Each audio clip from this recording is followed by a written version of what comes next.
Here is a short, punchy hook designed to grab attention immediately.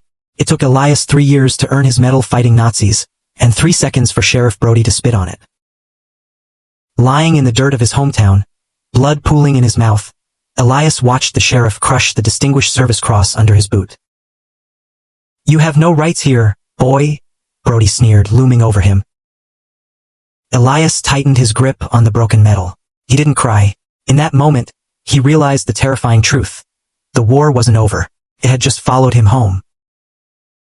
The steam locomotive groaned to a halt, a sigh of metal and hot vapor hanging heavy in the humid southern air. From its cavernous maw, a wave of returning soldiers spilled onto the platform, a blur of khaki and olive drab. Among them, Elias Vance moved with a quiet dignity, his crisp uniform a stark counterpoint to the grit of travel. The oak leaf clusters on his chest glinted, a testament to courage under fire, to battles fought and won against a tyranny he believed was now confined to history books. He carried a duffel bag light with mementos, but his heart, after 3 years abroad, felt impossibly heavy with anticipation. Then he saw them. His mother, Esther, her face etched with years of worry now smoothed by an almost painful relief, stood clutching a worn shawl. Beside her, his younger sister, Lily, a vibrant splash of color in a simple floral dress, waved a tiny, homemade American flag. And clinging to Lily's hand, a wide-eyed boy, barely 5, whom Elias realized must be his nephew, Thomas, born while he was somewhere in the Ardennes, fighting for a world he had never truly known. A primal roar of joy erupted from Elias, deep and unbidden. He dropped his bag, his stride lengthening, metals clinking softly as he devoured the distance between them. Esther's arms enveloped him, a fierce, desperate embrace that squeezed the breath from his lungs, yet filled him with a warmth he hadn't felt since his deployment. Lily, tears streaming, held him just as tight, murmuring his name like a prayer. Thomas, initially shy, soon peered up, his small hand reaching for the gleaming Distinguished Service Cross pinned proudly to Elias's chest. "My boy," Esther sobbed, pulling back to cup his face, her thumb tracing the lines of his jaw, as if assuring herself he was real. "You're home. You're truly home." The words, simple yet profound, resonated with Elias. He had made it. He had survived. He had contributed to the liberation of a continent, fought fascism on foreign soil, and now, finally, he was back in the land of the free. This was the freedom he'd bled for, the promise that had sustained him through the darkest nights of battle. With Lily holding one arm and Thomas clutched in the other, Elias walked through the familiar, yet subtly changed, streets of Havenwood. The town square, once a bustling marketplace of dreams, now felt different. Perhaps it was his own altered perception, or perhaps the war had left its unseen scars here too. He wanted to take his family to Ruby's Diner, for the greasy burgers and milkshakes he'd craved in foxholes, to celebrate. As they approached the town square's central fountain, a shadow fell over them. "Well, well, well, look what the cat dragged in." A voice drawled, slow and deliberate, cutting through the general chatter of the square. Elias stopped, his hand instinctively going to Thomas's head, shielding him. Standing before them were Sheriff Brody and 2 of his deputies, their uniforms immaculate, their badges glinting in the afternoon sun. Brody, a man whose jowls seemed to perpetually sag with disdain, had eyes that held a cold, unwavering malice. Elias had known Brody his whole life, known the simmering resentment that lurked beneath the man's polite veneer, but never had he faced it head-on like this. "Sheriff," Elias said, his voice even, though a tremor of unease snaked up his spine. "Good afternoon." Brody didn't return the greeting. Instead, his gaze, heavy with accusation, swept over Elias's uniform, lingering on the medals before fixing on his face. "You ain't from this part of town, boy, and you know better than to parade around in that monkey suit where decent folk are trying to enjoy their Sunday." The air thickened, suddenly electric. Esther gasped, pulling Lily and Thomas closer. Lily's grip on Elias's arm tightened, her eyes wide with fear. "Sheriff, I am from this part of town," Elias replied, his voice hardening. "And this uniform is earned. I just returned from overseas, fighting for this country." He gestured vaguely, encompassing the square, the town, the very ground they stood on. Brody's lip curled into a sneer. "I don't care where you've been or what you think you did. Rules are rules. Take that uniform off, now, or I'll do it for you." His hand hovered over the butt of his pistol, A silent, chilling threat. Elias felt a slow burn ignite in his gut. He had faced German machine guns, witnessed horrors that would forever haunt his sleep, and survived. He wasn't about to back down from a bully in a badge on American soil. With all due respect, Sheriff, I will not. I have the right to wear my uniform anywhere in this town, in this country. I bled for that right. The silence that followed was deafening, punctuated only by the distant laughter of children. Brody's face contorted, a mask of fury replacing his usual sneer. Right? You talk about rights? Boy, you ain't got no rights here. Not where I say you don't. Before Elias could respond, Brody's fist connected with his jaw. A brutal, bone-jarring blow that sent a shockwave through his head. He staggered back, a metallic taste flooding his mouth. Thomas screamed, a high-pitched sound of terror. Esther let out a wail, her hands flying to her face. No, please, Lily cried, trying to step forward, but one of the deputies roughly pushed her back. Another punch landed in Elias's gut, doubling him over. He gasped, the wind knocked out of him, but his training kicked in. He tried to straighten, to defend himself, but the deputies were on him, a blur of blue uniforms and flailing fists. They were stronger, more numerous. A boot connected with his thigh, another with his ribs. He fell, landing hard on the cobblestones, the taste of blood thick in his mouth. Hands tore at his uniform, ripping the fabric, pulling at the metals. Elias struggled, tried to protect the symbols of his service, but they were relentless. A sickening rip as his jacket was torn from his shoulders, and then, a sharp tug, and his distinguished service cross was ripped from his chest, the pin tearing a ragged hole in the fabric. It clattered to the ground, a dull, insignificant sound amidst the chaos. Brody knelt beside him, his face inches from Elias's, a triumphant glint in his eyes. He picked up the metal, examining it with mock curiosity before spitting on it, a viscous blob landing squarely on the gleaming metal. This means nothing here, boy, he hissed, then crushed it in his fist, bending the delicate bronze with surprising strength. He then tossed it contemptuously onto Elias's chest, where it lay heavy and cold. That's enough, boys, Brody announced, stepping back, his breathing barely labored. Elias lay crumpled, his face bruised and swelling, his uniform torn, his body aching. His eyes, however, fixed on the metal resting on his chest. It was bent, dirty, tarnished by spit and dust, its hard edges pressing into his skin. He had faced the horrors of war, the palpable evil of Nazism, and he had returned, a hero. He had expected to embrace the freedom he'd fought for, to finally breathe easy. Instead, he lay broken and humiliated on the streets of his own hometown, his glory stripped away, his sacrifice defiled. The metal, once a symbol of immense pride, now felt like a heavy iron weight, pressing down on him, suffocating him. He looked up, past the sneering faces of the deputies, to his mother and sister, their faces streaked with tears, their helplessness a fresh wound, and then to little Thomas, whose innocent eyes reflected not just fear, but a dawning understanding of a harsh reality no child should ever witness. The enemy, Elias realized with a chilling certainty, hadn't been vanquished overseas. It had simply changed faces, donned a different uniform, and waited for him right here on American soil. The ideologies he'd fought in Europe had simply taken root anew, deep within the heart of his own country. And as he lay there, tasting the grit of the ground and the bitter tang of betrayal, a cold, hard resolve began to crystallize within him. The war wasn't over. It had just begun. The air in Elias's small bedroom was thick with the scent of liniment and the silent weight of unsaid worries. He lay propped against pillows, his chest a patchwork of bandages, his left eye a swollen violet slit. His mother, Esther, a woman whose face was usually etched with gentle resilience, now moved with a palpable tremor, her brow furrowed with a grief that went deeper than his physical wounds. He felt the phantom pressure of Brody's boot, not just on his bruised ribs, but on his very soul. The metal, still clutched in his hand, was no longer a symbol of glory. It was a cold, alien thing, its once proud edges now bent, mirroring the twist in his own spirit. "You need to eat, son," Esther murmured, her voice soft but insistent, placing a bowl of untouched grits on his bedside table. Elias shook his head, a tremor running through him. "Not hungry, Ma." Each sound from outside a car backfiring, a child's distant cry, The rumble of a train was a potential sniper shot, a grenade blast. His mind, trained to categorize threats, now found them everywhere. The battlefield hadn't disappeared. It had simply compressed itself into the four walls of his home, and into the raw, scarred landscape of his own memory. His younger sister, Sarah, burst in a moment later, her face flushed, eyes blazing with a fiery indignation. Barely 18, she carried the weight of the world's injustices on her slender shoulders. They caught him, Elias.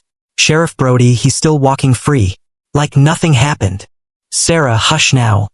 His father, Isaac, warned from the doorway, his voice low, weary. Isaac was a man whose shoulders seemed perpetually stooped, not from age, but from carrying invisible burdens, the weight of a lifetime of compromise and cautious survival. Hush, father, he was beaten. Our brother, a hero, for wearing his uniform. And you want me to hush? Her voice cracked with genuine rage. They spat on his medal. They disgraced him. Elias flinched. The words were like fresh blows, each one landing squarely on a raw wound. He remembered little Thomas's face, etched with a horror too profound for a child. He remembered the cold, dismissive eyes of the deputies, the sickening taste of the dirt, the bitter tang of betrayal. A sudden gust of wind rattled the window pane, and Elias was no longer in his bedroom. He was in a muddy trench, the air thick with the smell of cordite and fear. Guttural shouts of German soldiers, the whistling shrapnel, the desperate cries of his comrades, it all flooded back. He saw Private Johnson, his eyes wide with terror, collapse beside him, a gurgling sound in his throat. Elias gasped, his body arching, his hands clawing at the sheets, trying to push away the ghosts. Elias, Elias, you're home, son. It's all right. Esther's voice, distant at first, slowly pulled him back. He felt her cool hand on his forehead, grounding him. He looked around the familiar room, the terror slowly receding, leaving behind a cold sweat and a profound shame. He couldn't even protect himself in his own mind. Days bled into a week. Elias remained largely confined to his room, the curtains drawn against the intrusive light. But occasionally, he'd drag himself to the window, peering out into the sun-drenched street. The houses in their neighborhood were smaller, older, their paint peeling, their porches sagging. The children, thin but lively, played stickball with tattered equipment, their laughter carrying a faint, desperate edge. He saw a group of boys, Thomas among them, walking past the meticulously maintained whites-only park, their eyes lingering on the swings and slides they could never touch. He knew the schools here had fewer books, the teachers were paid less, the opportunities dwindled before they even had a chance to bloom. The segregation wasn't just signs on doors. It was woven into the very fabric of life, suffocating possibilities, stunting growth, crushing dreams before they could even take root. This was the silent, insidious enemy. One afternoon, a delegation arrived. Mr. Henderson, his face a roadmap of hard-won wisdom, led them. He was a pillar of the community, a man who had seen generations come and go, bearing witness to too many injustices. With him were Mrs. Jenkins, her hands gnarled from years of laundry work, and Deacon Jones, his voice a comforting rumble. They sat around Elias's bed, their expressions a mix of sorrow and grim understanding. Son, Mr. Henderson began, his voice raspy, we heard what happened. It's a shame.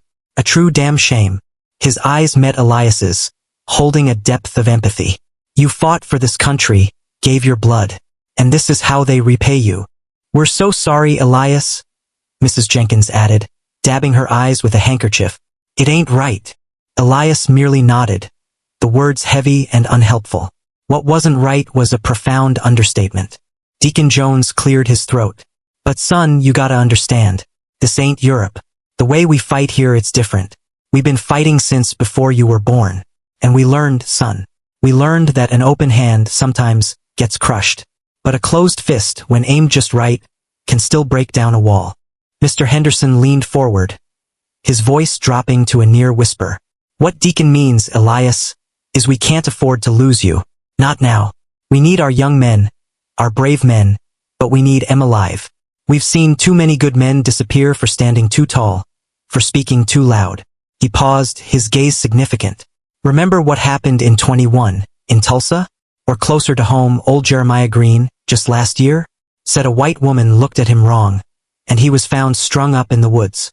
A chill ran down Elias's spine. He knew the stories, whispered in hushed tones, the consequences of defiance. He saw the quiet fear in their eyes, a fear that was not weakness, but a painful historical wisdom. They were urging caution, not out of cowardice, but out of a deep desire for survival. They had survived by navigating treacherous waters, by knowing when to bend, and when to plant a seed that would one day crack the concrete. Later that night, the house was silent save for the creaking of old timbers. Elias got out of bed, his movements stiff but determined. He walked to the window, pulled back the curtain. The moon cast long, ghostly shadows over the quiet street. He looked at the dim lights of their segregated community, then across the invisible line to the brighter, more prosperous white neighborhood, barely a mile away. He thought of the fields of Europe, the desperate struggle against an overt enemy. And now he saw the enemy here, insidious, systemic, etched into the very landscape of his home. It wasn't just Brody. It was the lack of books, the unpaved roads, the crushing weight of unspoken expectations, the subtle but pervasive message that their lives mattered less. The elders spoke of survival, of planting seeds. Sarah spoke of rage, of immediate justice. His father spoke of caution, of weary acceptance. Elias felt a different kind of fire stirring within him.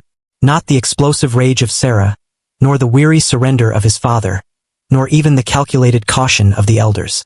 It was a cold, steady flame, forged in the trenches and reforged on American soil. He wasn't just surviving anymore. He was going to fight, but he wouldn't use a rifle. He'd use something far more dangerous, something the enemy hadn't anticipated him wielding. He tightened his grip on the metal, the bent star digging into his palm. It was no longer just a burden. It was a promise to Thomas, to Sarah, to the children playing in the dilapidated streets.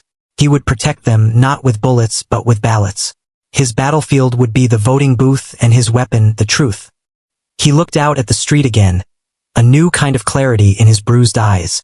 A faint glow emanated from the small, run-down building at the end of their block, the community church, usually bustling on Sundays, now dark and quiet. Tomorrow he would walk, and he knew exactly where his first steps would lead him. The stale air in the church hall was thick with the scent of damp wood and generations of unspoken prayers. Frayed hymn books lay scattered on a long table, dwarfed by an empty coffee pot and a scattering of chipped teacups. Elias sat among the quiet congregation, his back straight, the phantom ache of Brody's baton a dull throb beneath his uniform shirt. The faces around him were a familiar landscape of resilience and exhaustion, the weary lines etched by sun, hardship, and a deep-seated caution. Pastor Jones, his voice a bomb worn smooth by years of sermons and solace, stood at the pulpit. "Brothers and sisters," he began, "we gather tonight not for scripture but for counsel. Our boy, Elias, has returned to us, a hero. Yet, his homecoming has been less than welcoming." A murmur rippled through the room, a collective sigh of understanding that needed no further explanation. Elias rose, the wood of the pew groaning beneath him. His voice, usually steady, felt rough-hewn. "Pastor, friends, I've seen what men can do when they believe in a cause. I've faced fascists, and I've seen good men die fighting for freedom abroad." He paused, scanning the faces, hoping to ignite a spark. "But I came home to find that freedom wearing a different mask. We can't let this stand. We have rights. We should file official complaints. Go to the city council. Demand justice." A heavy silence followed, broken only by the rustle of Sister Agnes fanning herself. Then, Elder Johnson, a man whose eyes held the weary wisdom of too many forgotten battles, cleared his throat. "Elias, son," he said, his voice a gravelly whisper. "We've filed. We've complained. We've begged on bended knee until they wore holes in our trousers and our pride. The system, it ain't rigged because it's broken, son. It's rigged because it's designed that way." A chorus of assent, soft but firm, echoed around the room. "He's right," someone muttered. "They just smile and tell you to go home," another added. Sarah, sitting near the back, met Elias's gaze, her eyes a mix of frustrated agreement and a lingering spark of his own nascent defiance. But the collective mood was one of resigned skepticism, a deep-seated belief that the walls of Jericho wouldn't fall with a few official letters. Elias felt a chill settle in his chest. It wasn't just the enemy outside. It was the weariness within his own people, the heavy shroud of generations of defeat. He left the meeting a while later, the taste of ashes in his mouth. The air outside was cooler, crisp with the promise of autumn. As he walked past the church's small, unkempt yard, a flash of movement caught his eye. Daniel, a boy no older than 10, sat hunched beneath a gnarled oak, meticulously arranging a line of pebbles and twigs. A small wooden toy airplane lay beside him, its wings painted a crude, patriotic red, white, and blue. "Soldier." Daniel's voice was small, but his eyes, wide and intelligent, fixed on Elias's chest where the metal lay hidden beneath his coat. Elias stopped. "That's right, son." Daniel pointed at the wooden plane. "I want to fly, like the Tuskegee Airmen. My mama says they flew real planes. Better than the white pilots, even." A proud, fierce light shone in his eyes. "She says they fought fascists too." "They did, Daniel. Brave men." Elias felt a pang, remembering his conversations with Thomas, his friend from the unit, about the struggles black pilots faced even within the military. "But Mama also says," Daniel continued, his voice dropping, the light dimming, "that Negroes can't fly for the airlines, or go to the good schools where they teach you how to build real planes." She says. He trailed off, looking at his wooden toy, the bright colors suddenly dull. "She says it's just the way things are." Elias knelt, his gaze level with the boys. The words of Elder Johnson echoed in his mind. It's rigged because it's designed that way. This wasn't just about an assault on his dignity. It was about stealing Daniel's future, extinguishing the spark in his bright eyes before it even had a chance to become a flame. "It doesn't have to be, Daniel," Elias said, the words a quiet promise, a vow. "It doesn't have to be the way things are." The next few days were a blur of frustration and furious revelation. The town's colored library was little more than a single dusty room in the back of the community center, stocked with outdated almanacs and hand-me-down novels. Yet, Elias found a few slim volumes on American history and, more importantly, a collection of state legal codes from a decade past. He devoured them, hunched over a rickety table, his brow furrowed in concentration. The words leapt off the page like barbed wire, designed to ensnare and exclude. Poll taxes, literacy tests, understanding clauses that gave white registrars arbitrary power, grandfather clauses that exempted white citizens whose ancestors had voted before the Civil War. He read about white primaries, where only white voters could participate in crucial Democratic Party nominations, effectively deciding elections before black citizens even had a chance to vote. It was a labyrinth of legal trickery, a deliberate, systematic disenfranchisement woven into the very fabric of the law. His anger, cold and steady, now burned with an incandescent rage. This wasn't just prejudice. It was an institutionalized war against his people, fought with paper and ink, upheld by sheriffs like Brody. One afternoon, lost in a particularly egregious statute concerning voter registration qualifications, a shadow fell over his page. He looked up to see a familiar face, James, from his unit. James had been a quiet, steady presence in the trenches, his mechanical skills often saving their lives. He looked older now, a new scar bisecting his left eyebrow, his uniform jacket hanging a little loose on his frame. "Elias," James said, a slight nod of recognition. "Heard you were back. Not the kind of welcome any of us deserved, was it?" He gestured to the open law book. "Still fighting the good fight, I see.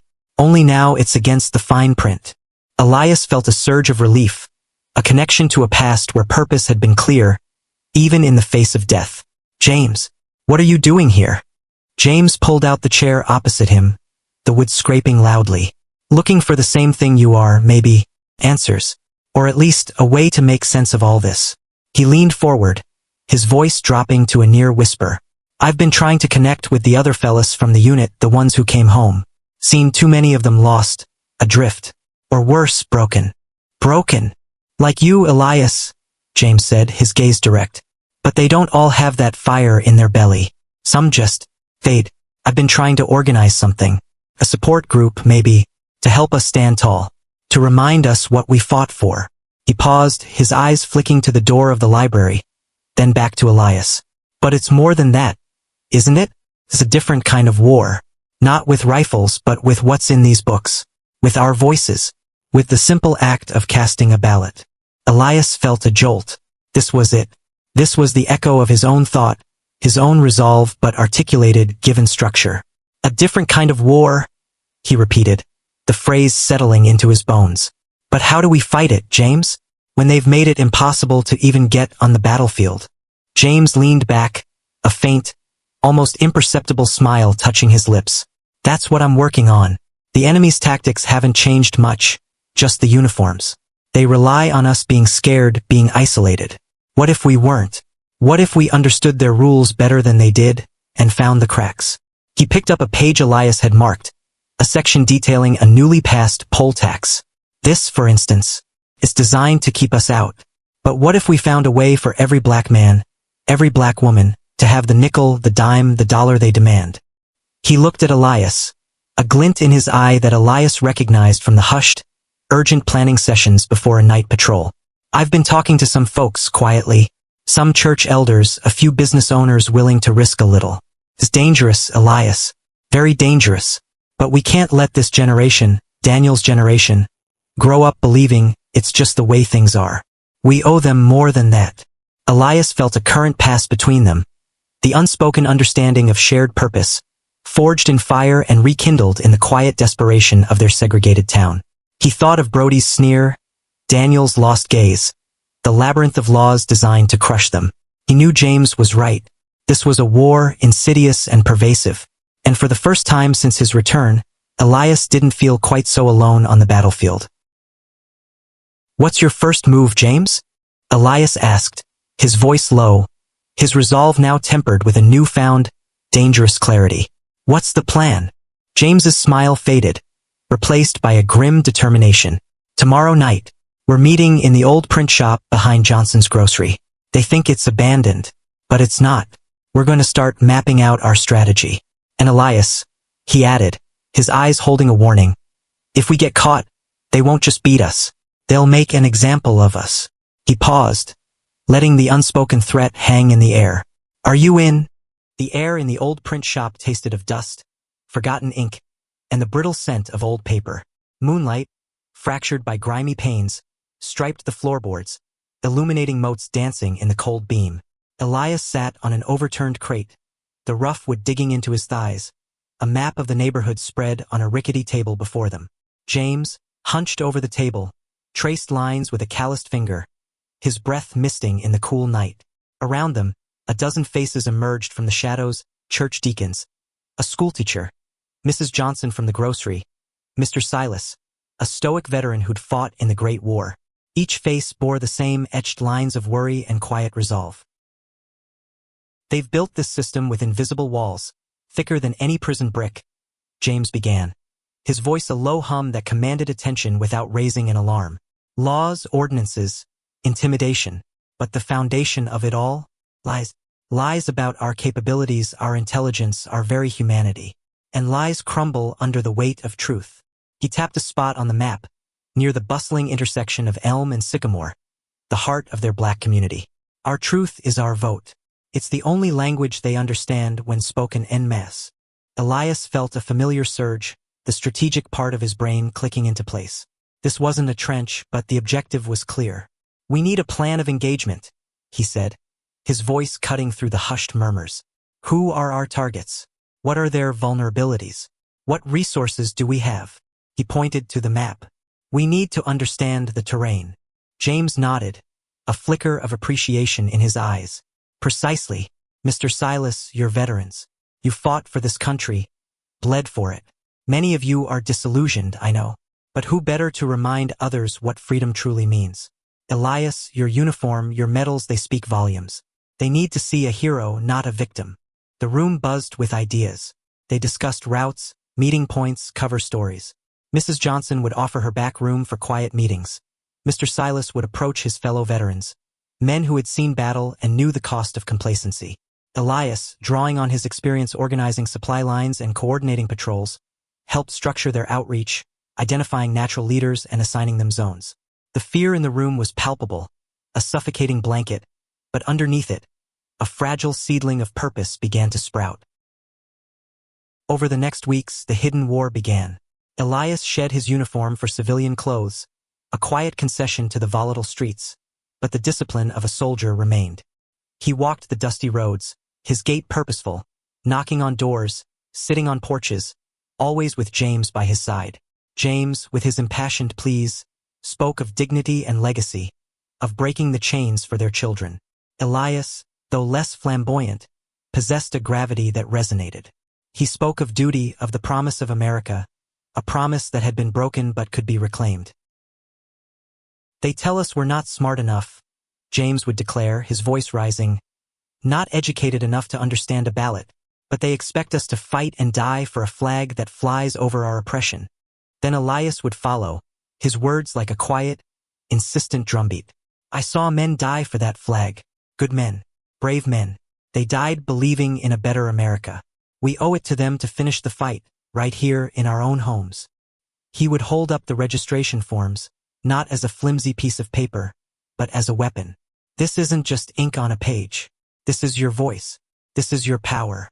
And when enough of us speak, they will have no choice but to listen." The early days were an uphill battle. Some slammed doors, muttering about troublemakers and knowing their place. Others listened with stoic faces, their eyes guarded, the memory of past reprisals too fresh. "My daddy tried to register back in 28, one old woman whispered, her eyes wide with a fear that transcended time. "They burned his store to the ground. Said it was an accident." Elias would sit patiently, listening to the stories of terror and injustice, each one a fresh wound on the soul of the community. He didn't dismiss their fear. He acknowledged it, honored it. "It's a fear they want you to feel," he'd say, his voice low, "because a fearful people are easily controlled. But we've learned a new kind of courage. The courage to stand together. The courage to demand what is ours." His presence, especially among the younger men and the veterans, was transformative. When Mr. Silas introduced him as Sergeant Elias Thorne, hero of Monte Cassino, the shift was palpable. Heads straightened, eyes met his, respect replacing suspicion. These men understood sacrifice, understood strategy. They saw in Elias not just a decorated soldier, but a brother in arms extending the call to a new kind of front line. "We faced machine guns and mortars," a young veteran named Sam told Elias. "But this feels different, colder." "It is," Elias affirmed. "But the objective is the same, freedom. We just exchanged our rifles for ballots." Slowly, painstakingly, they gained ground. First dozens, then scores. Young men and women, emboldened by Elias's quiet strength and James's fiery rhetoric, lined up. Old men, their hands gnarled by years of labor, carefully signed their names, their faces a mixture of apprehension and defiant pride. Elias watched them, a profound sense of purpose settling in his chest. This was the fight he was meant to be in. Not against faceless enemies in a foreign land, but against the insidious rot eating away at the heart of his own country. The flicker of hope they had ignited grew into a steady flame, too bright to ignore. The streets seemed to shift. Laughter was a little louder, conversations a little bolder. A subtle, almost imperceptible change in the collective posture of the black community. They were finding their voice. And then the counteroffensive began. Sheriff Brody's deputies, usually a rare, menacing sight in their part of town, became ubiquitous. Their cruisers idled at street corners, the glint of their badges reflecting the sun, their eyes scanning, lingering. The casual brutality of their presence was a silent warning. A car full of white teenagers, notorious for their late-night provocations, now cruised through their streets not once, but repeatedly, their taunts growing louder, more explicit. The air thickened with unspoken threats. One sweltering afternoon, Elias returned to his mother's house after a long day of canvassing, the weight of the day's conversations heavy on his shoulders. He found an envelope tucked beneath the front door, half hidden by a loose floorboard. It was plain, unmarked, save for his name scrawled across the front in blocky, uneven letters. His hand trembled slightly as he tore it open. Inside, a single, crudely cut newspaper clipping. It was an article from a rural Alabama paper, dated years ago, detailing the brutal lynching of a black man who had incited unrest among his community. The accompanying photograph, grainy and blurred, showed a dark, indistinct shape hanging from a tree, surrounded by a grinning crowd. Scrawled underneath in the same blocky hand were 3 chilling words. "Stop rocking the boat. Undersir. The newspaper clipping slipped from Elias's fingers, fluttering to the floor like a dying bird. The air in the quiet house grew cold. He stared at the photograph, the indistinct shape twisting in his mind. Superimposed with Brody's sneering face, Daniel's lost eyes. The metallic tang of fear, sharp and acrid, filled his mouth. They knew. They had been watching, and they were reminding him, in no uncertain terms, of the true cost of this war. The ballot box was a battlefield, yes, but the casualties were real, and they were always black. The flicker of hope now seemed terribly vulnerable, a tiny candle in a gathering storm. Elias knew, with a dreadful certainty, that their initial success had merely bought them a target on their backs. And his, as the soldier leading the charge, was the biggest of all. The voter registration drive had become a beacon, a flickering flame against the encroaching darkness. Every Tuesday and Thursday evening, the community hall hummed with a defiant energy. Children, wide-eyed and curious, chased each other between folding chairs while their parents leaned in, listening to James's patient explanations of voting rights, Elias's quiet but firm pronouncements on civic duty. The numbers swelled each week, new names etched onto the ledger, each stroke of the pen a silent act of rebellion. The fear, though palpable, was now laced with a burgeoning hope, a collective spirit that seemed to momentarily eclipse the grim warning of the lynching photo. But the shadows lengthened. Sheriff Brody, a man whose face seemed permanently contorted in a sneer, wasn't one to idly watch a shift in the tectonic plates beneath his feet. The harassment began subtly, a tightening of the screws. Permitting for community gatherings, once a mere formality, became a bureaucratic labyrinth. Application forms vanished, appointments were mysteriously cancelled, and the town council, usually apathetic, suddenly found a voice, citing obscure ordinances and safety concerns. One sweltering Tuesday, as James began to address a crowd gathered outside the community hall, the official permit having been misplaced, again, Brody's patrol car screeched to a halt at the curb. Two deputies, young and eager to please, emerged, their hands resting on their holstered revolvers. "Evening, folks," Brody drawled, his voice thick with condescension, amplified by a bullhorn he'd seemingly conjured from thin air. "Seems like we got a little disturbance here. Noise complaint. Public assembly without proper authorization." A murmur rippled through the crowd. Elias stepped forward, his posture rigid, the phantom weight of a rifle suddenly heavy in his hands. "Sheriff, this is a peaceful gathering. We submitted our permit application last week." Brody smirked. "Did you now? Well, it appears to have gotten lost in the shuffle. Paperwork, you know, happens. Now disperse, folks, or we'll have to cite you all for unlawful assembly." "We'll move inside, Sheriff," Elias said, his voice flat. He turned to James, a silent message passing between them. James nodded, already directing people towards the hall. The meeting continued, but the air inside was heavier, the joy muted by the lingering chill of Brody's presence. Later that week, James found Elias sitting on his porch, polishing his military boots, a ritual that seemed to anchor him. "Brody's a dog, Elias," James stated, dropping onto the step beside him. "But he's on a very expensive leash." Elias grunted, buffing the leather with a practiced hand. "Always has been, just showing his teeth more now." "No, I mean it," James insisted. "He's not smart enough to orchestrate this level of disruption. The permit denials, the rumors. There's a brain behind this, Elias. And it's not Brody's." "Who then?" Elias asked, his gaze fixed on the gleaming toe of his boot. James leaned in, his voice dropping. "I've been asking around. Folks who work for the city, even some of the white folks in the businesses downtown. Brody's been seen going into Mr. Abernathy's office. Not just once, but regular. And not through the front door." Elias paused, the rag still in his hand. Mr. Abernathy. Silas Abernathy. The name conjured images of power, privilege, and impenetrable wealth.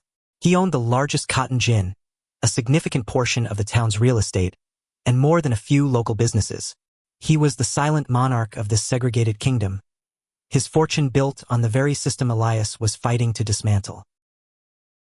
"Abernathy?" Elias repeated, the name tasting like ash.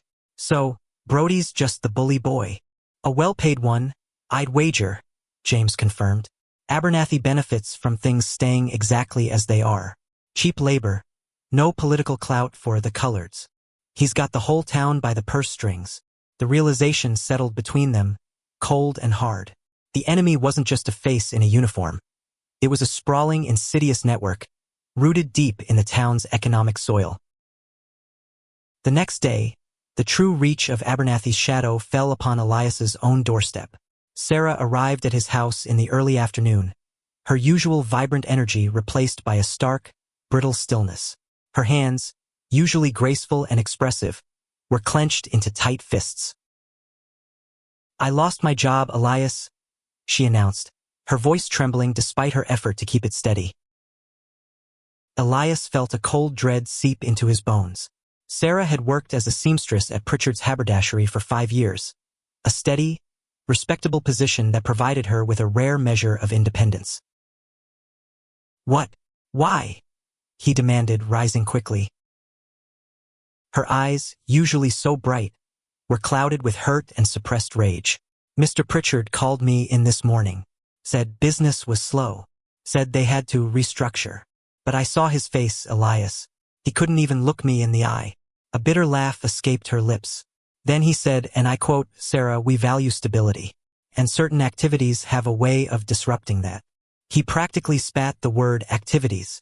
Elias's gut twisted. He knew. They both knew. Pritchard's was one of the many businesses Abernathy had a significant stake in. This wasn't an economic decision. It was a personal vendetta, a calculated strike designed to wound him. "This is because of me, isn't it?" he said, his voice raw.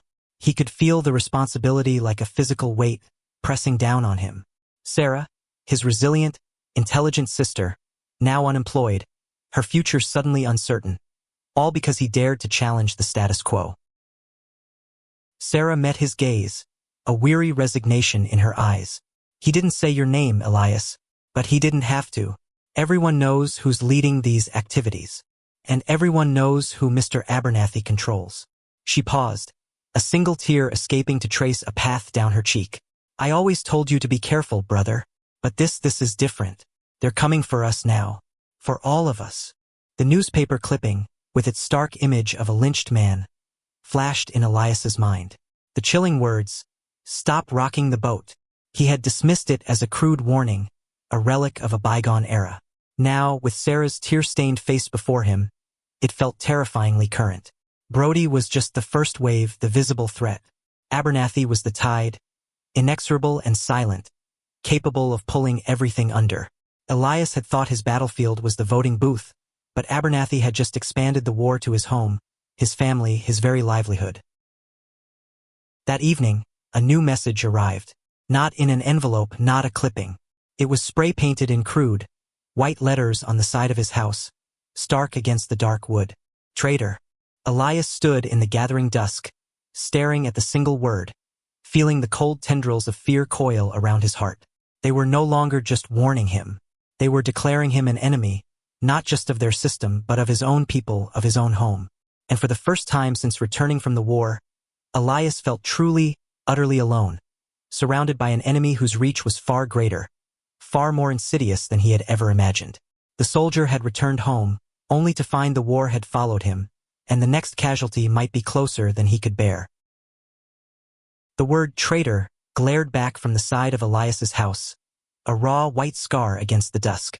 His mother, Mary, had collapsed onto the porch swing, her face buried in her hands, soft whimpers escaping her lips.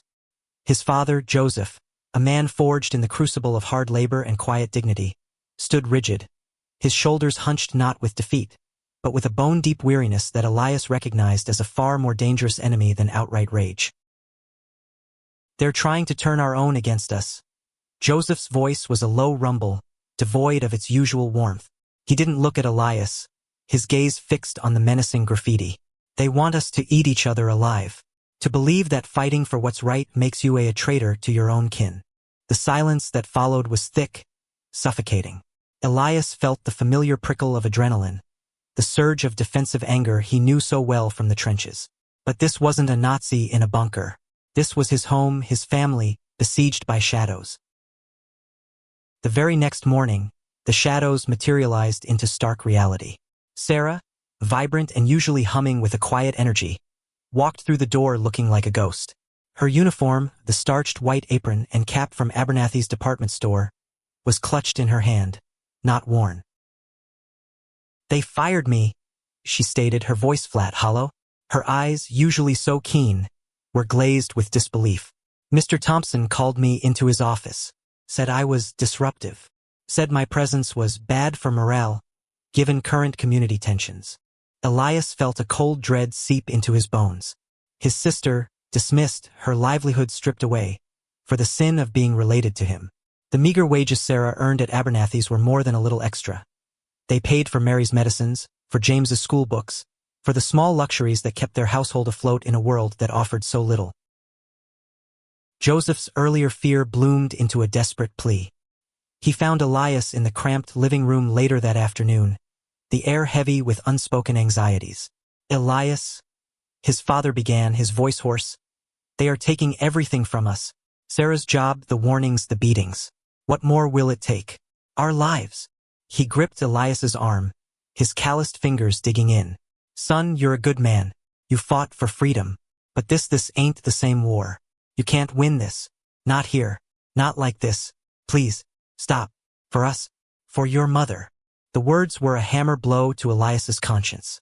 His father, a man who had never once asked him to back down from a principled fight, was now begging. The weight of his family's survival pressed down on him, heavier than any battlefield pack. Doubt, a venomous serpent, began to coil around his resolve. Was he selfish? Was he endangering them all for a lost cause? But before that doubt could fully take root, a different fire ignited. It wasn't in Elias, but in Sarah. She had spent the initial hours after her dismissal in a quiet despair, a silence that felt heavier than tears. But then, something shifted. Her chin lifted. Her eyes, still red-rimmed, began to sparkle with an unfamiliar, steely glint. She listened to Elias's quiet plans for finding her another job, for making do, then cut him off. "No," she said, her voice soft but resolute. "No, Elias, you don't understand. This isn't just about my job. This is about them thinking they can break us. My being fired, it's not to punish me. It's to punish you, to punish all of us for daring to want what's ours." She stood, pacing the small living room, her mind already racing. "Abernathy's, I know that store. I know how they operate. I know their inventory. I know their suppliers. I know their profits." Her voice gained momentum, a strategist emerging from the shadows of a dutiful daughter. "They think firing me will scare us, but it's just given me more time, more reason." Sarah, armed with a newfound fury and intimate knowledge of Abernathy's business practices, became the movement's unexpected architect. She compiled lists, drafted flyers in meticulous script, and rallied the neighborhood women, who had, until now, mainly offered whispered encouragement. Her anger was not explosive. It was precise, focused, and devastatingly effective. "Abernathy's takes our money," she explained at a clandestine meeting in James's garage, the air thick with the smell of motor oil and simmering determination. "They employ us for pennies, then they fire us for standing up. They sell us their goods at inflated prices. And every dollar we spend there, it goes right back into Brody's pocket, into the sheriff's salary, into the pockets of men who want us to stay silent, stay subservient." Elias, James, and even a few of the older, more cautious men from the community watched, captivated, as Sarah outlined her plan. "We hit them where it hurts most. Their wallets. We boycott Abernathy's. All of Abernathy's businesses. The department store, the general store, the mill that grinds our flour. Every penny we withhold is a vote against their tyranny. Every penny we keep in our community, spent at our own shops, is a vote for our freedom." The idea was audacious, risky, but it resonated deep within the community's frustrated heart. The next Sunday, after church, the message spread like wildfire. Flyers appeared on lampposts. Hand-to-hand whispers solidified into a collective vow. The boycott began quietly, then with a resounding ripple. Abernathy's department store, usually bustling with Sunday shoppers, stood noticeably emptier. The general store saw a trickle of customers instead of its usual throng. The women, who had once bought their fabrics and notions from Abernathy's, now patronized Mrs. Henderson's tiny dry goods store, pooling their resources, making do with less, but doing so with a fierce pride. The men who worked at the mill, though unable to strike for fear of immediate reprisal, found ways to slow production, to make mistakes, to subtly disrupt the flow. Abernathy, a man used to unquestioning deference, did not take kindly to this organized rebellion. His retaliation was swift and brutal. It began with a flickering light in the pre-dawn hours, just as the first birds began their hesitant songs. A neighbor, stirring early for work, spotted the orange glow emanating from the community center, where children often played and meetings were held. By the time Elias and James arrived, along with half the neighborhood, the wooden structure was fully engulfed. Flames licked greedily at the walls, reaching for the heavens. The roar of the fire was deafening, a monstrous beast devouring their sanctuary. The heat was immense, forcing them back, even as they desperately tried to douse it with buckets of water, a futile gesture against such an inferno. Miraculously, no one was inside. A children's sleepover, planned for that very night, had been postponed at the last minute due to a sudden summer cold sweeping through the younger families. A twist of fate, a stroke of pure, terrifying luck. Elias stood among the weeping women and grim-faced men, watching their community heart burn to ashes, a bitter taste in his mouth. This wasn't a warning. This was an act of war, calculated and vicious. As the last embers glowed, casting an eerie, orange light on the devastated scene, a familiar heavy-set silhouette emerged from the smoky gloom. Sheriff Brody, his uniform immaculate, his face impassive, walked directly toward Elias. "A shame," Brody drawled, stopping just a foot away, his voice barely a whisper above the crackling remains. His eyes, cold and devoid of pity, bore into Elias's. "Terrible accident. These old buildings, tend to catch fire when they're not properly maintained." He paused, allowing the weight of his implication to settle. Then his voice dropped further, a chilling rasp that stripped Elias of all his hard-won composure. "Back down, soldier," Brody hissed, his gaze unwavering, menacing. "This isn't your war anymore. This is ours, and you're outmatched." Chapter 7. The Unseen Strings. The acrid stench of ash still clung to Elias's clothes, a phantom reminder of the burning community center. Brody's words, laced with venom and the smoke of their ruined hopes, echoed in his ears. "This isn't your war anymore. This is ours, and you're outmatched." But Elias had stared down far worse odds in far deadlier places. Outmatched or not, he knew this was his war, and he wouldn't yield another inch of ground. Not here. Not in his own damn country. He met James and Sarah in the quiet solitude of Sarah's cramped living room, the blinds drawn against the encroaching dusk. A single lamp cast long shadows, mirroring the heavy mood. James, usually so boisterous, was subdued, his brow furrowed with a worry Elias understood intimately. Sarah, however, bristled with a focused fury. The fire had galvanized her, sharpening her already keen mind. "Brody thinks he won," Elias began, his voice low, a gravelly rumble. "He thinks he's broken us. He's wrong. We just changed tactics." He spread a crudely drawn map of their town on the worn coffee table. "My time in intelligence taught me one thing. Find the supply lines, find the command, and you cut the head off the snake. Abernathy's the head. Brody's just a tooth." James nodded, tracing a finger along the map. "His roots run deep, Elias. His family practically built half this town after the war between the states, and they ain't never liked sharing the bounty." "Exactly," Sarah interjected, pulling a stack of dusty ledgers and brittle newspaper clippings from a canvas bag. "I've been digging through old county records, land deeds, and property transfers. It's like an archaeological dig into injustice. Abernathy's grandfather, then his father, then him. It's a dynasty built on systematic disenfranchisement." Over the next few weeks, their living room transformed into a war room. Elias, drawing on his experience mapping enemy movements and supply chains, developed a grid. James used his extensive network within the community, talking to elders, gathering whispers and rumors that spanned generations. Sarah, a whirlwind of furious energy, plunged into the archives, poring over microfiche and handwritten documents. They uncovered a damning legacy. Abernathy's family had, in the Reconstruction era, shrewdly acquired vast tracts of land through dubious means, exploiting newly freed black families unfamiliar with legal loopholes. They created carefully gerrymandered districts, ensuring black votes were diluted or nullified. They practiced aggressive redlining, trapping black residents in crumbling neighborhoods, denying them access to loans, and suffocating their economic growth. Every brick of Abernathy's sprawling estate, every dollar in his bank account, seemed to have a bloody ledger page behind it. "Look at this," Sarah declared one sweltering afternoon, pushing an old property deed across the table. Her finger jabbed at a faded signature. This entire block, now the heart of the black business district, was sold by Abernathy's great-grandfather for pennies on the dollar to a shell corporation he secretly owned.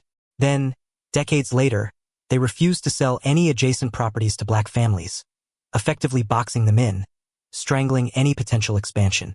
"This isn't just business. It's a siege." Elias leaned in, a cold fury settling in his gut. This wasn't just about the here and now. It was a generational war, and they were fighting ghosts as much as living men. The enemy truly hadn't changed faces, just refined their methods. They were building a case, brick by painstaking brick, a tapestry of systemic oppression. They found evidence of manipulated voting registers, biased tax assessments, and politically motivated condemnations of black-owned properties. The data pointed to a direct, intricate web connecting Abernathy's businesses to the local political machine, a self-perpetuating cycle of power and profit. A beacon of hope, a potential ally, had emerged early in their efforts. Mr. Arthur Thompson, a young, eager lawyer from a prominent white family, who had offered his pro bono services after the initial incidents of voter intimidation. He seemed genuinely appalled by the injustices and had offered invaluable legal insights, helping them understand the intricacies of property law and voting regulations. Elias, wary but hopeful, had given him limited, carefully vetted information. Thompson even helped them draft initial legal challenges, always appearing committed to their cause. "We need to secure all of this," Elias stated, tapping the stack of documents. Thompson suggested we store the originals in a bank vault and keep copies in a few disparate locations, just in case. "Good idea," James agreed. "Can't be too careful." But as they compiled their findings, a subtle dissonance began to prick at Elias. Minor details seemed off. A planned meeting with a potential witness was mysteriously postponed after Thompson had been briefed. A specific legal argument they had discussed with Thompson seemed to be preempted by Abernathy's legal team in a public statement. Elias, ever the soldier, felt the prickle of an unseen tripwire. He tested it. He carefully crafted a fictitious detail about a specific, newly discovered piece of evidence, an old ledger detailing illegal foreclosures, and shared it only with Thompson, framing it as a crucial, sensitive find. He then waited. 2 days later, James brought news from the barber shop. Heard Abernathy's lawyer started making noise about fabricated evidence and desperate attempts to smear a good man's name. He specifically mentioned old, falsified ledgers. Elias's blood ran cold. The specific mention of old ledgers was too precise, too immediate. There was only one person he had shared that detail with: Thompson.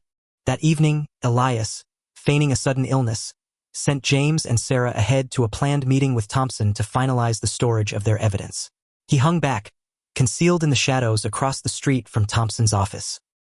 He watched as the lawyer, instead of going home, slipped out the back door, got into his car, and drove directly to the sprawling, imposing estate of Mr. Walter Abernathy. Elias saw Thompson admitted by a gatekeeper, disappearing into the opulent, silent grounds. He stayed for nearly an hour, watching the windows for any sign, his mind a whirlwind of fragmented images. A sniper's nest, the flash of a grenade, the scream of a trusted comrade falling, betrayed by an unknown hand. When Thompson finally reappeared, he paused at the gates, pulling out a handkerchief to wipe his brow. In the dim light of the estate, Elias saw a crisp envelope pass from Thompson's hand to the gatekeepers, a gesture of quiet transaction. The world tilted. The air grew thin, heavy, suffocating. The meticulously built walls of Elias's fragile composure crumbled. Betrayed. Not by an enemy in uniform, but by a smiling, educated face who had offered a hand of friendship. It was worse than any ambush. This was a poison from within. His breath hitched, a ragged gasp caught in his throat. The stately Abernathy mansion warped into the shattered remnants of a bombed-out European village, the gatekeeper's face twisting into the sneering mask of a fascist officer, Thompson's retreating back morphing into the shadow of a collaborator. The ground beneath him swayed, dissolving into the muddy, blood-soaked earth of a forgotten battlefield. A piercing shriek, not from the street but from deep inside his own skull, threatened to split him apart. The metal on his chest, once a symbol of sacrifice and honor, now felt like a searing brand, a heavy iron weight designed to drag him down into the muck. He had fought for freedom, for truth, for the simple right to live without fear. But here, on American soil, the enemy wore tailored suits and spoke with cultured tones, and the most insidious weapon was the smile of a supposed ally. How could he fight when he couldn't even trust the hand extended in help? The thought echoed, a terrifying, debilitating question. If he couldn't tell friend from foe, could he fight at all? He stumbled backward, seeking the solace of the deepest shadows, the carefully constructed resolve of the past months shattering into a million jagged pieces. The streetlights blurred, the sounds of the city fading into a distant roar, replaced by the relentless drumbeat of his own pulsing fear. He was back in the trenches, exposed, alone, and utterly, irrevocably broken. The world beyond his windows had become a distant hum, a low, formless thrum against the roar inside Elias's head. Days bled into one another, marked only by the shifting shadows on his bedroom wall and the taste of ash in his mouth. The Abernathy estate, Thompson's smile, the fleeting sense of hope, all had been incinerated in the blinding flash of an old terror. He was back in the mud, every sound a mortar shell, every shadow a lurking enemy. His uniform, neatly folded on the chair, mocked him. A decorated hero, reduced to a trembling shell in his own home. How could he fight a war he couldn't see, against an enemy who wore the same flag? But the war, he realized through the haze, was not waiting for him to recover. It was being fought even in his absence. Footsteps echoed in the hallway, not the heavy tread of battle, but the determined, purposeful stride of Sarah. Voices drifted from the living room, muffled but urgent. He heard James's steady baritone, then Sarah's clear, unwavering resolve, painting a picture of a community refusing to yield. They were organizing, strategizing, picking up the standard he had dropped. The thought, instead of shaming him, pricked at the edges of his despair, a sliver of light in the overwhelming darkness. Then came a tentative tap on his door, light as a falling feather. Before he could respond, it creaked open, revealing Daniel, small and resolute, clutching something crumpled in his hands. The boy's eyes, usually bright with mischief, were solemn, fixed on Elias with an understanding that belied his years. Daniel walked to his bedside, extending a hand that held a crudely drawn picture. "For you, Mr. Elias," he whispered, his voice barely audible. Elias took it, his fingers clumsy. It was a crayon drawing, bright and bold. A stick-figure soldier, unmistakably Elias with his medal drawn as a yellow sun on his chest, stood tall beside a box labeled Vote. The soldier's arm was raised in a salute, not to a general, but to the ballot box. Below, scrawled in wavering letters, were the words, "Fight here now." A breath caught in Elias's throat.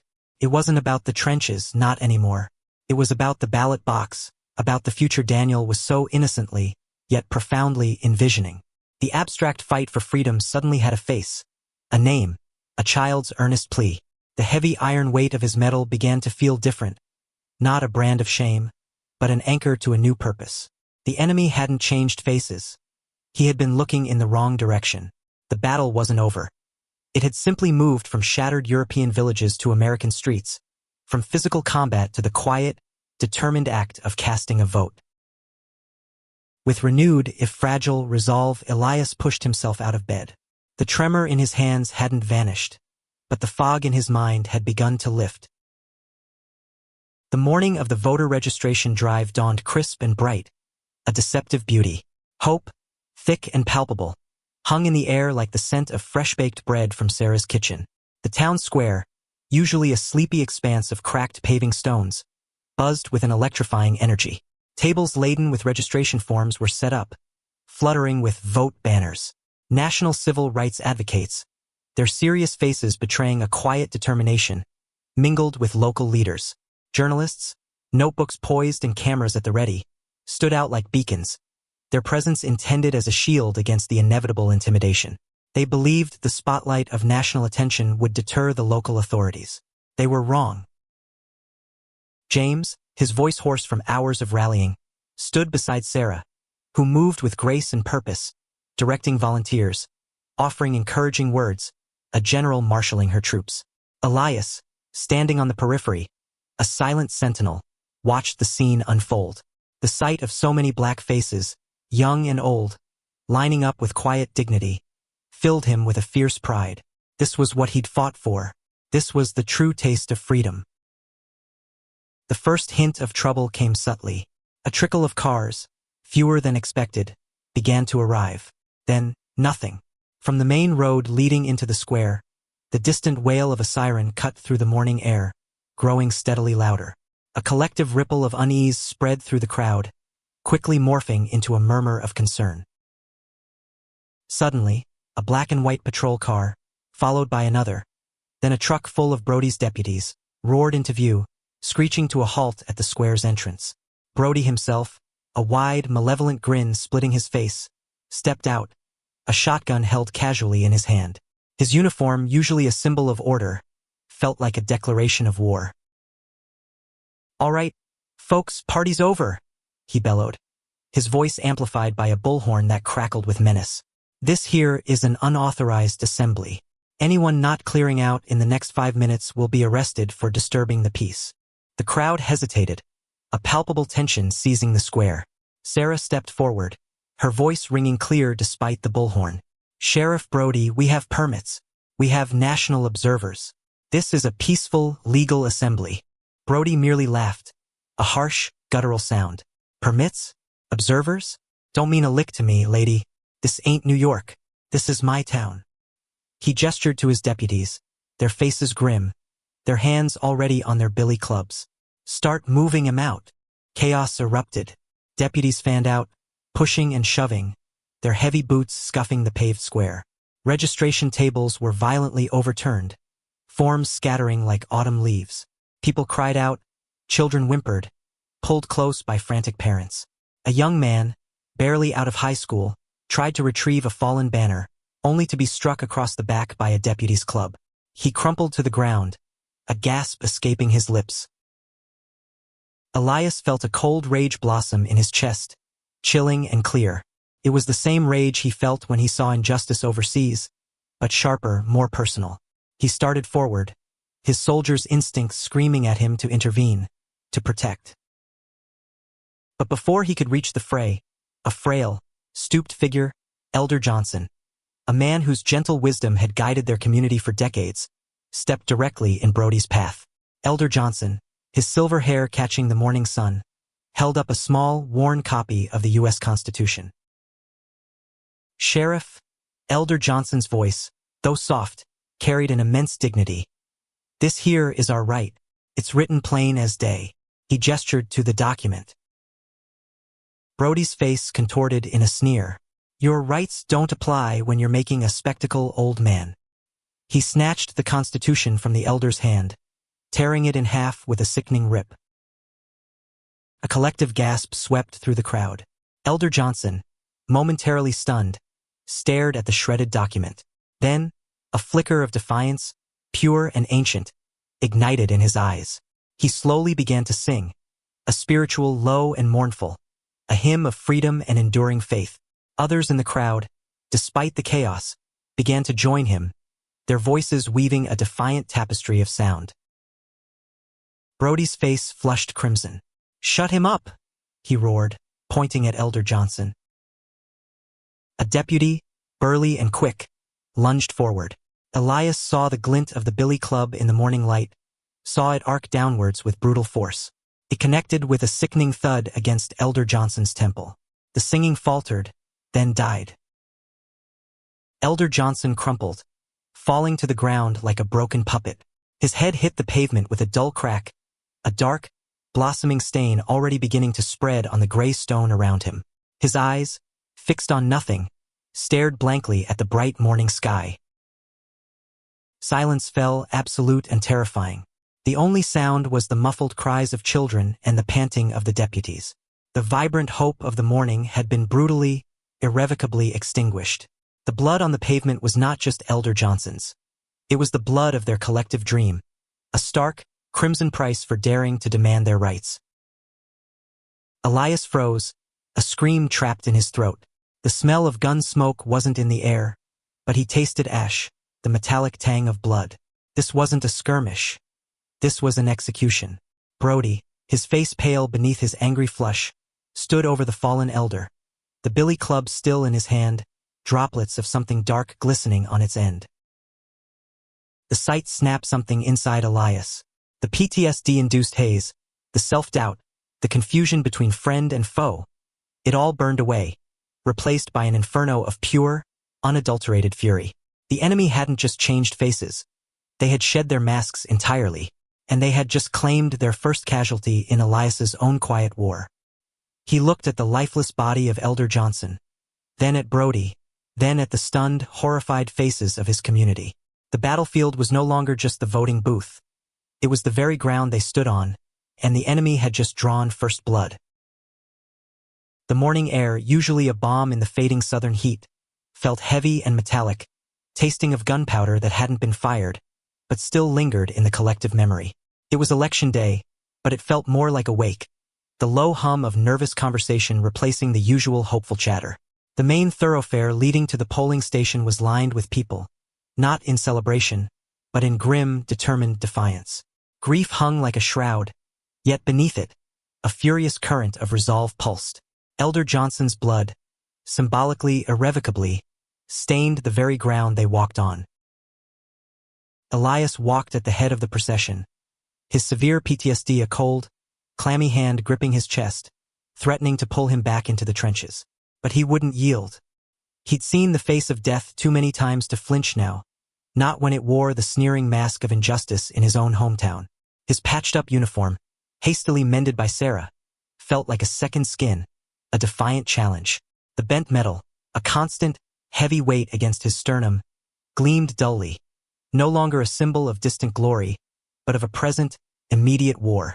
Beside him, Sarah walked with a controlled urgency, a camera bag slung inconspicuously across her shoulder, her eyes darting, assessing, documenting. James, his face etched with a maturity beyond his years, mirrored Elias's stoic focus. The polling station loomed ahead, a red brick schoolhouse that had once represented community and learning, now transformed into a fortress of intimidation.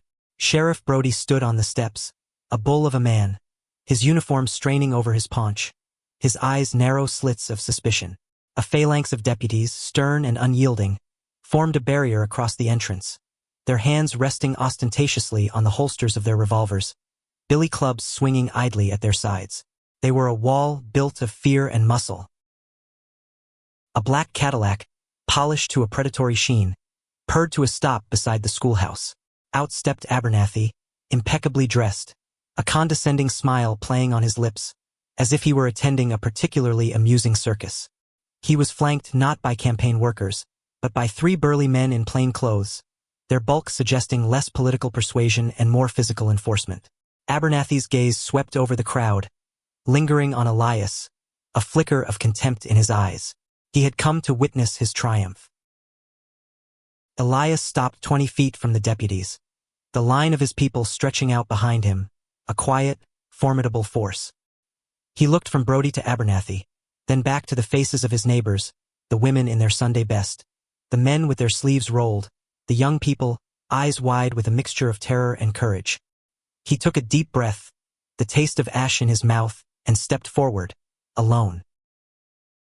Sheriff, Elias's voice, though calm, cut through the tense silence, resonating with a quiet authority that silenced the murmuring crowd. This is a polling station, not a roadblock, Brody sneered. This is my town, soldier boy, and I say who votes and who doesn't, or rather when and how. He gestured vaguely at a single, narrow lane between 2 deputies. Single file, no loitering. Any trouble, and you'll find yourselves in a cell or worse. Elias ignored him, his gaze fixing on Abernathy. You stand here today, Mr. Abernathy, confident in your power, protected by these men who sworn to uphold the law. You believe you've won, because you've suppressed voices and struck down those who dared to speak. His voice grew softer, but no less potent. But I bled on foreign soil so that no man, no matter his color, no matter his station, would ever have his voice stolen from him. I fought fascists, men who believed their will was law, who silenced dissent with violence. I wore this uniform then, and I wear it now, as a reminder that freedom is not a gift. It is a fight. A fight we are still fighting, right here, right now. He tapped the bent metal on his chest. This isn't just metal, Sheriff. It's a promise. A promise made to every man, woman, and child who stands behind me, that their vote matters, that their lives matter, that their freedom matters more than your fear or your power. The air crackled. Elias's words, a quiet declaration of war, had ignited something in the crowd. A ripple of shouts, of defiant affirmations, broke the silence. Our votes matter. We won't be silenced. Brody's face mottled, his control slipping. That's enough. Disperse, or we'll disperse you. He took a step forward, his hand clenching the billy club. Get back, all of you. A young woman, no older than Sarah, stepped out of the crowd, clutching a tattered picture of Elder Johnson. We have a right to vote, she cried, her voice trembling but firm. You have a right to obey, Brody roared, lunging forward. Chaos erupted. Deputies, already on edge, surged into the crowd, pushing and shoving. The young woman stumbled, her cry turning into a shriek as a deputy roughly shoved her. Elias moved instantly, a blur of motion honed by years of combat. He blocked the deputy, placing himself between the officer and the struggling woman. Peaceful assembly, Sheriff, Elias yelled, his voice carrying over the rising din. These are citizens, not enemy combatants. But Brody, enraged by Elias's defiance and the rising tide of protest, saw only insubordination. He swung his billy club not at Elias, but at a man in the front row who was merely trying to help the fallen woman. The man cried out as the hardwood struck his arm. From the corner of his eye, Elias saw Sarah, a ghost in the melee, her small, discreet camera already out, pointed, recording. She was a silent observer, capturing the raw, brutal truth. Get them back. Don't let a single one through, Brody bellowed, his face contorted in a mask of fury. He turned, scanning the chaos. Then his eyes landed on a deputy, a young man named Miller, who hesitated, his club still lowered, looking conflicted as he watched a mother shield her child. Miller, move, beat them back. Now. Brody pointed to a group of elders, frail and determined, trying to push past the line. Clear them out. Deputy Miller's jaw tightened. His eyes flickered to the determined, yet terrified faces of the elders, then back to Brody, whose face was purple with rage. He saw the gleam in Elias's eyes, the quiet strength that was still somehow present amidst the violence. He saw Sarah, discreetly but undeniably filming. The order was clear, brutal, and illegal. His hand trembled on his club. He looked at Brody, then at the ground. Sir, Miller said, his voice barely audible amidst the shouts and shoves. I can't. That's assault. Brody froze, his face a mask of disbelief and incandescent fury. What did you say, deputy? I won't hit innocent people, Sheriff, Miller repeated, his voice gaining a shaky conviction. Not for this. The crack was audible, the sound of Brody's open hand slapping across Miller's face, echoing through the melee. Miller stumbled, his cheek reddening, but he stood his ground. This was the moment. Elias knew it. Brody's brutality, his blatant disregard for the law, was out in the open, captured by Sarah's unblinking lens. But the violence escalated. People were being shoved, arrested on trumped-up charges, their cries of protest ringing out. Yet, despite the chaos, despite the arrests, a trickle of determined voters managed to push past the thinning line of deputies, inspired by Miller's defiance, by Elias's unwavering stand. Sarah and a small team of journalists, drawn by Sarah's earlier calls, moved with swift precision, ensuring the camera was still rolling as Brody, in a fit of rage, tripped an elderly woman trying to cast her ballot, sending her sprawling, her voting slip fluttering to the ground. The image, clear and damning, was captured. The polls officially closed, but the fight was far from over. Elias, bruised and shaken, but still on his feet, watched as the last ballot was cast, protected by a human chain of protesters. The votes were in, hard-won, paid for in blood and defiance. Abernathy stood by his Cadillac, his sneer gone, replaced by a cold, calculating fury as he realized the gamble had failed. The nation would see. Brody, his face pale and eyes wild, watched the last journalist retreat, then looked at Elias with an unspoken, chilling promise of retribution. He was exposed, cornered, and more dangerous than ever. The battle for the ballot box was a partial victory, a single skirmish one. But as Elias looked at the battered faces of his community, at the still trembling Deputy Miller being silently led away by other deputies, a new, more terrifying thought solidified. They had won a battle, yes, but the war for freedom had just begun, and the enemy, wounded and enraged, was now fully unmasked. The darkness had been shown the light, and it was ready to strike back with a vengeance he could only begin to imagine. The air in the community hall hung heavy with exhaustion, a metallic tang of iron lingering from the blood spilled and the sheer will exerted. Elias leaned against the wall, his bruised ribs protesting with every breath, watching the flickering screen as the local news anchor, her voice a strained monotone, announced the preliminary results.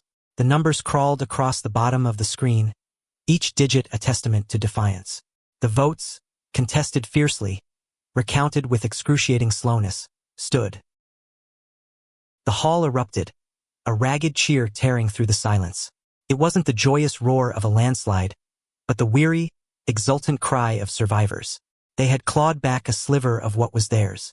The incumbent, Abernathy's puppet, had lost by a margin so thin it might have been invisible to any but those who knew the true weight of each ballot cast. Abernathy, the architect of their oppression, found his carefully constructed edifice beginning to crumble.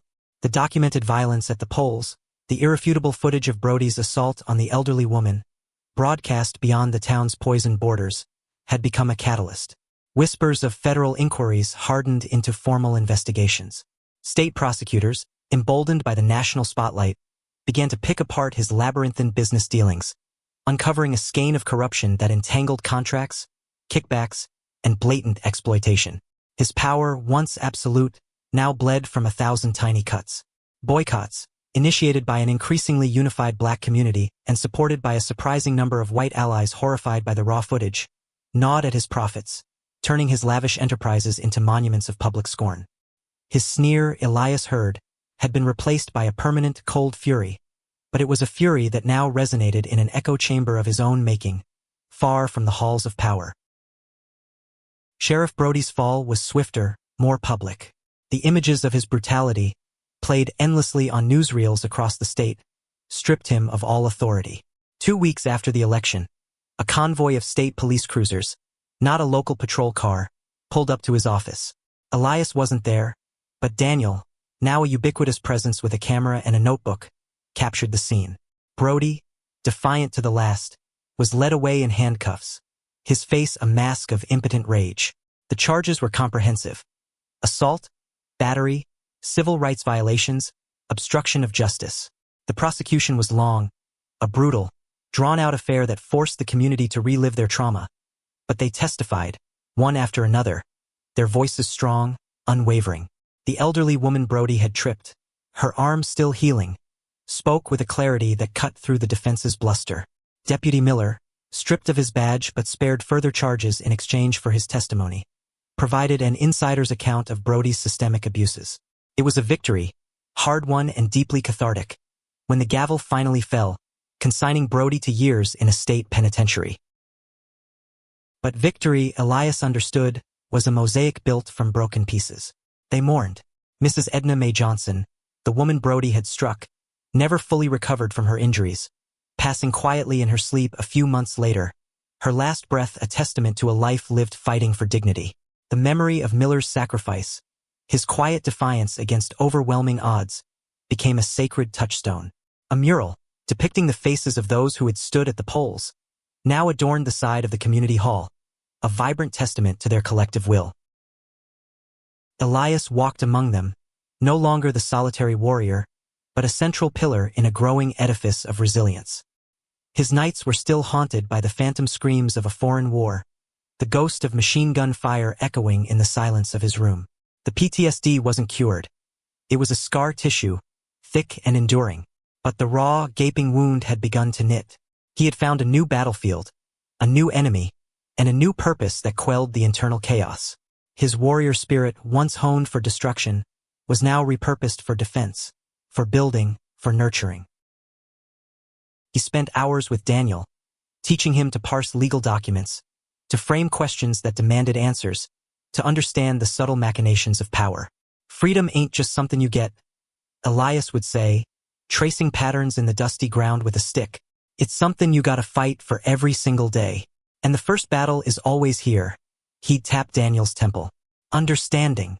Other children, drawn by Daniel's newfound purpose, would gather, their bright, curious eyes absorbing Elias's quiet wisdom.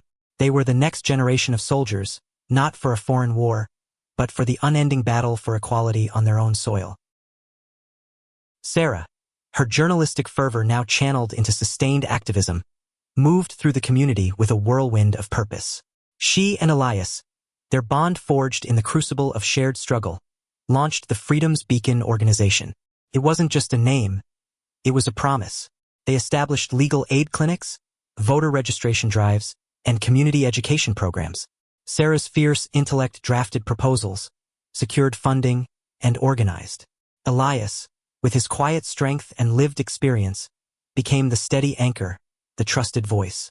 Together, they built a tangible mechanism for change, a structure designed to ensure the lessons learned in blood and defiance would not be forgotten. Months later, the town looked different, not entirely transformed, but subtly, profoundly changed. The old, crumbling polling station had been renovated, its entrance ramped for accessibility, its windows clean and inviting. A small, permanent plaque now stood beside its door, dedicated to those who stood for the right to vote, in courage and in peace. Elias stood near it one bright Saturday afternoon. The air was warm, smelling of freshly mown grass and distant wood smoke. Children played nearby, their laughter rising like chimes in the breeze.